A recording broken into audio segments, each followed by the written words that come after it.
अब जो समय में जिस तरह से सोशल मीडिया और यूट्यूब पे चीज़ें अवेलेबल है, अब बिना कोचिंग के भी किया जा सकता है, क्योंकि सारे टीचर्स के वीडियो लेक्चर अवेलेबल है इसमें। और मुझे लगता है कि ये बीपीएससी के लिए सफिशिएंट भी है। अगर आप अच्छे टेक्स्ट बुक के साथ उन वीडियो को देखेंगे तो लगभग आपका सिलेबस कवर हो जाएगा। सर यहाँ बहुत कॉर्डियल था बोर्ड। सर मैंने कल्पना भी नहीं किया था कि इंटरव्यू में कैमरा लगा होता है, बहुत सारा वो होता है, फॉर्मेलिटीज़ होती है, लेकिन यहाँ सर मैंने अपने जीवन में इससे पहले भी इंटरव्यू दिया था, मुझे इतना अच्छा इंटरव्यू का एक्सपीरियंस कभी नहीं रहा। इससे पहले कई इंटरव्यू दे चुका, बीपीएससी मेरा पहला इंटरव्यू था। जैसे वही ऑप्शनल पेपर में अच्छा परफॉर्म नहीं कर पा रहा था, और स्टैटिक्स में भी सर बहुत बेटर नहीं कर पा रहा था। इसके वजह से 5-6 नंबर से पिछले 4 अटैम्प्ट में मैं थोड़ा सा मेरा फाइनल नहीं हो पा रहा था, यानी इंटरव्यू कॉल नहीं आ पा रहा था। बाद मेरा नाम आशुतोष कुमार है और मैंने बीटेक मैकेनिकल इंजीनियरिंग में किया है, और मैं पिछले साल से सिविल सेवा की तैयारी कर रहा हूँ। ये मेरा 5th अटैम्प्ट था बीपीएससी में। और मीडियम सर? मीडियम सर मेरा हिंदी है। ओके सर, आपका ऑप्शनल सब्जेक्ट क्या रहा है? मेरा ऑप्शनल सब्जेक्ट संस्कृत लिटरेचर है। सर आपसे सर किस टाइप के क्वेश्चन पूछे गए हैं सर, जैसा कि कौन सा बोर्ड था और सर उसमें कितने मेंबर थे? जैसे मेरा बोर्ड दीप्ति मैम के बोर्ड में था, और उसमें 4 मेंबर थे, एक मैम को छोड़ के 3 लोग थे, और बोर्ड बहुत ही कॉर्डियल था, बहुत ही अच्छा रिस्पांस था बोर्ड का। और उसमें जो ज़्यादातर क्वेश्चन पूछे गए वो मेरे ऑप्शनल संस्कृत लिटरेचर को लेके पूछे गए। उसके अलावा इंटरनेशनल रिलेशन पे भी क्वेश्चन थे, जैसे भारत का न्यूट्रल फॉरेन पॉलिसी, खासकर यूक्रेन और रूस विवाद में, और जो रूस यूक्रेन समय में भारत का जो दूतावास है वो कहाँ शिफ्ट किया है। तो ये सब बेसिक क्वेश्चन था इंटरनेशनल रिलेशन में। उसके अलावा global warming, green house gases के ऊपर भी सवाल पूछा गया। सर बात किया है सर आपके डैफ के बारे में, तो सर डैफ में क्या सर हॉबीज़ वगैरह रहा है, उस पर सर क्वेश्चन किस टाइप के पुटअप किए गए? जैसे मेरा हॉबी लिसनिंग म्यूजिक था, खासकर 90s के दशक का, तो उसमें सर मेरे फेवरेट सिंगर, म्यूजिक डायरेक्टर, उनके ऊपर क्वेश्चन पूछा गया। और जैसे जिस डायरेक्टर का नाम मैंने लिया उनके बैकग्राउंड के बारे में भी क्वेश्चन पूछा गया। ओके सर, बात किया जाए कि आपका सर कितना देर इंटरव्यू चला होगा और आपने कितने क्वेश्चन का रिस्पॉन्ड किया और कितने का नहीं कर पाए? जैसे एग्जैक्ट टाइम तो नहीं, लेकिन 15 मिनट के अप्रॉक्स में इंटरव्यू चला, और लगभग कुछ क्वेश्चंस का मैं जवाब नहीं दिया, लगभग 20%, बाकी 80% में जवाब दिया मैंने। सर ओवरऑल बात करी जाए तो किस पे ज़्यादा मतलब कि इम्पैक्टफुल था आपका इंटरव्यू, किस एरिया पर ज़्यादा फोकस था? मेरा इंटरव्यू जो ज़्यादा फोकस था वो संस्कृत लिटरेचर के ऊपर ही ज़्यादा फोकस था। सर आप बात करिए ऐसा ही कोई conditional question sir, ethical question, ऐसा कुछ था केस स्टडी में? जैसे केस स्टडी था कि आप डिप्टी एसपी के रूप में आपकी तैनाती होती है, तो पुलिस की जो छवि है लोगों में पीपल फ्रेंडली नहीं है, तो इसके लिए क्या क्या आप कदम उठाएंगे? आपने क्या सर बताया इसका? मैंने उनको बताया कि उनसे कनेक्ट करने का कई सारा माध्यम है, सोशल मीडिया है, उसके अलावा उनके कल्चरल प्रोग्राम वगैरह में भी आप उनसे मीट कर सकते हैं, जनता दरबार है, और बहुत सारे अवसर हैं जहाँ पे आप उनके थ्रू कनेक्ट हो सकते हैं। हाँ, तो सर बात करी जाए कि आपने सर प्रीलिम्स के सर कहाँ से रिसोर्सेज सर गैदर किया था स्टार्टिंग के दिनों में सर, इनिशियल डेज में सर कौन कौन सा रिसोर्सेज पे आपने रिलाई किया था? इनिशियल डेज तैयारी करने में मैंने बेसिक एनसीईआरटी बुक, और उसके अलावा जो है लुसेंट जो गाइड के रूप में है, इसके अलावा बिहार स्पेशल और करंट इशू पे ज़्यादा फोकस किया था।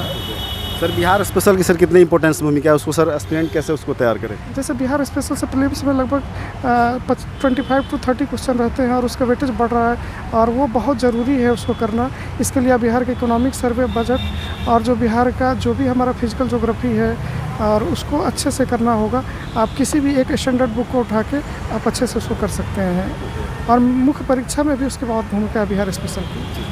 सर एक जो इसमें सर इम्पोर्टेंस होता है वो सर स्टैटिक्स वाला पार्ट होता है, और किसी सर एग्जाम पीसीएस में नहीं पूछा जाता है सर। उसमें सर कहीं ना कहीं एस्पिरेंट अपना वो करते हैं कि इसको कैसे कवर करें, सर कैसे कंप्लीट किया जाए? सर जो स्टैटिक्स के जो भी क्वेश्चन हैं वो बेसिकली 10th लेवल के ही हैं। तो अगर आप 10th तक अगर मैथमेटिक्स पढ़े हैं, जैसे उसमें आप लाभ हानि परसेंटेज वगैरह निकालना, तो आप अगर प्रीवियस ईयर पेपर को सॉल्व करेंगे, कुछ प्रैक्टिस सेट वगैरह लगाएंगे, तो हो जाएगा वो क्वेश्चन। वो क्वेश्चन ऐसा नहीं है कि बहुत ज़्यादा डिफ़िकल्ट है, इस तरह का कुछ नहीं है उसमें। उसको लेके एक भय नहीं बनाना है। सर मेंस की बात करिए तो मेंस में सर आंसर राइटिंग स्किल बहुत ज़्यादा इंपॉर्टेंट है, उसको सर कैसे डेवलप किया जाए, स्किल को कैसे बिल्डअप किया जाए सर? उसके लिए तो सबसे ज़रूरी है कि आप जो क्वेश्चन आंसर का लिखने का प्रैक्टिस करें। अगर हो सके तो संभव किसी अच्छे टेस्ट सीरीज से भी जुड़ सकते हैं, किसी सीनियर से भी गाइडेंस ले सकते हैं। उसके अलावा आजकल नेट पे बहुत सारे टॉपर्स के कॉपी अवेलेबल हैं, उनसे भी आप मदद ले सकते हैं। सर कोचिंग की बात करी जाए कि बहुत सारे स्टूडेंट कोचिंग नहीं कर पाते हैं, उनके पास इतने पैसे नहीं है, रिमोट एरियाज में रहते हैं। आपने सर कोचिंग यदि किया तो उसकी सर कितनी इंपॉर्टेंस रोल है आपके सर यहाँ तक पहुँचने में, इंटरव्यू तक, और सर क्या उसके बिना सर पॉसिबल है कि नहीं?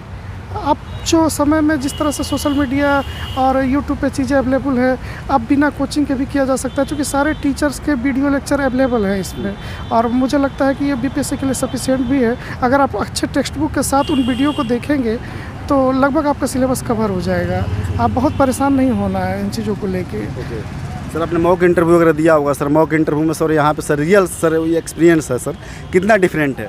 सर यहाँ बहुत कॉर्डियल था बोर्ड। सर मैंने कल्पना भी नहीं किया था कि बोर्ड ग्रिल किया जाता है। हाँ, मॉक इंटरव्यू में कैमरा लगा होता है, बहुत सारा वो होता है, फॉर्मेलिटीज़ होती है। लेकिन यहाँ सर मैंने अपने जीवन में इससे पहले भी इंटरव्यू दिया था, मुझे इतना अच्छा इंटरव्यू का एक्सपीरियंस कभी नहीं रहा।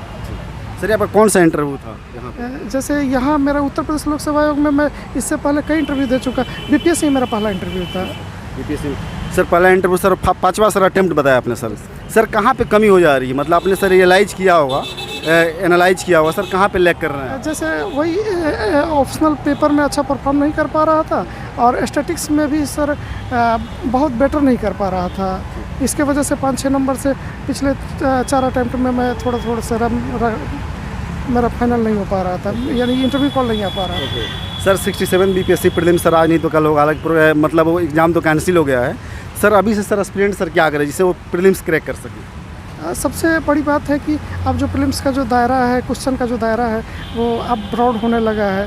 अब जैसे क्या है कि अभी से वो उसको रेगुलर करंट अफेयर्स को लेके, चूँकि हो सकता है कि करंट अफेयर्स का दायरा चेंज हो, तो इसको लेके, और साइंस जो हमारा हिस्ट्री का सेक्शन है, इसको अच्छे से तैयार करें, बिहार स्पेशल पे स्पेशली फोकस करें। और समय बहुत ज़्यादा नहीं प्रीलिम्स में मिलेगा, अब तो अभी से लग जाए, तैयारी अच्छे से करें उस चीज़ को। सर ये भी कहा जाता है कि सिविल सर्विसेज में कोई सर्टेनिटी सर नहीं होती है। सर एक टीवीएफ सीरीज आई थी एस्पिरेंट लाइफ नाम से, सर आपने शायद देखा होगा, मे भी आपने नाम सुना होगा शायद।